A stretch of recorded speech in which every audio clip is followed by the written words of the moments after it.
नमस्कार ईश्वर प्रिय लोक मैंने आप देखुं official Ranjan Mallik YouTube channel आजिकार शिक्षा रही प्रार्थना कले कहार क्षति हुए न कले कहार क्षति हुए देखु आम मैंने जदि प्रार्थना करवा ना कहार क्षति हुए ना आम जदि देखु भौणी जदि क्लास जाऊ पाठ पढ़ुची जदि पाठ पढ़ा को न गला तेज कार क्षति हुए तांकर निजर क्षति हुए तद्रूप भाई जेपरी सी पाठ पढ़िया को न जाए स्कूल न जाए तेज कार क्षति हुए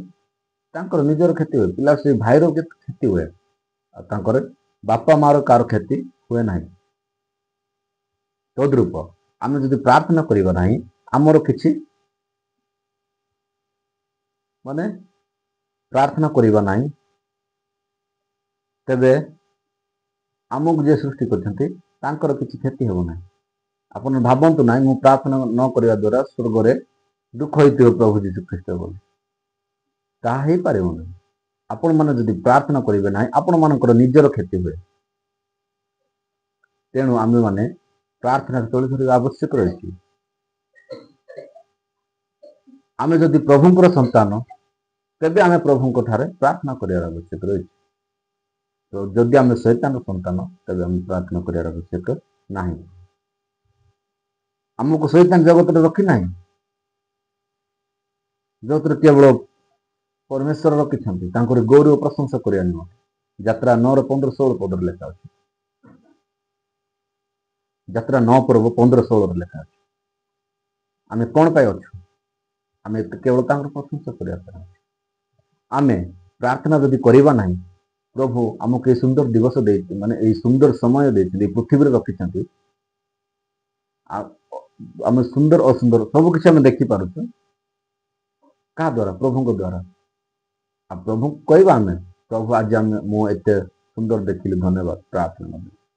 मत सुंदर दिवस देल धन्यवाद तेबे आमर प्रभु खुशी हे आपण मैंने स्कूल रे जाकि जेते रैंक रखले घरे जे खुशी होउचंती आपणकर बापा माँ तद्रूप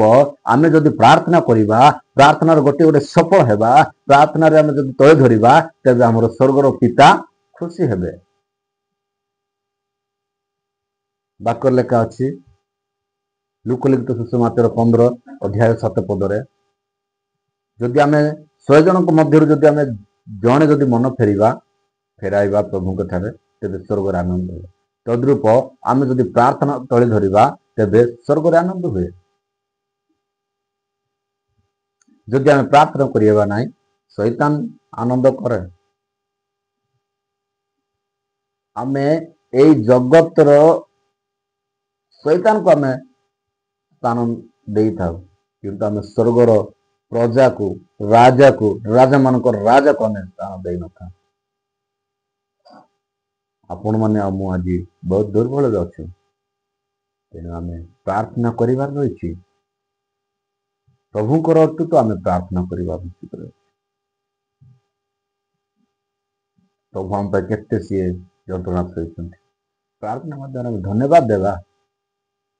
प्रार्थना आम कथा है